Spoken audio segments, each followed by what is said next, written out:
साइनी दास ने English channel 14 घंटे और 8 मिनट, रॉटनेस चैनल 6 घंटे 42 मिनट में, मोलोकाई चैनल 18 घंटे 50 मिनट में और कैटलिना चैनल 12 घंटे 46 मिनट में पार किया।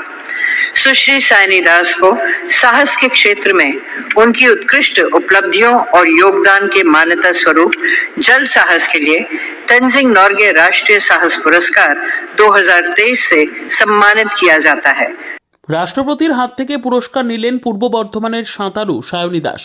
কঠিন বাধা পেরিয়ে সপ্ত সিন্ধু জয় এবার রাষ্ট্রপতির হাত থেকে পুরস্কার পেলেন শুক্রবার পূর্ব বর্ধমান তথা বাংলার গর্ব সাঁতারু সায়নী দাস। আন্তর্জাতিক স্তরে একের পর এক সাফল্য পেয়েছেন, কঠিন বাধা অতিক্রম করে জয় করেছেন পঞ্চসিন্ধু।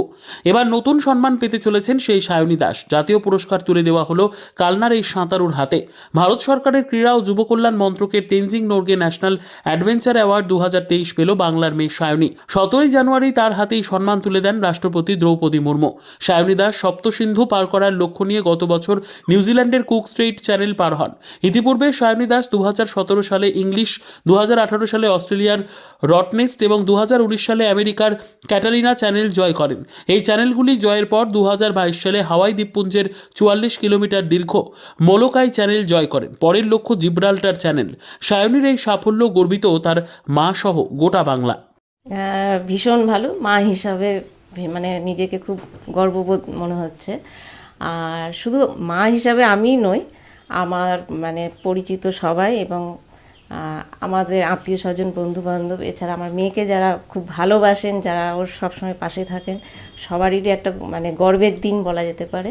তো আমরা খুব গর্বিত, যেটা ভাষায় প্রকাশ করা যায় না। এর আগেও তো অনেক পুরস্কার পেয়েছিলেন, কিন্তু জাতীয় পুরস্কার সেই জায়গাটা মানে আশা করেছিলেন যে এরকম ধরনের এত অল্প বয়সে মেয়ে পাবে?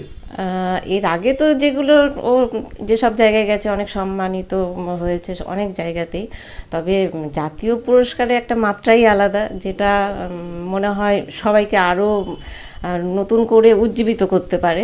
আশায় প্রকাশ করতে পারছি না, এত আনন্দিত। Bureau report, PB news.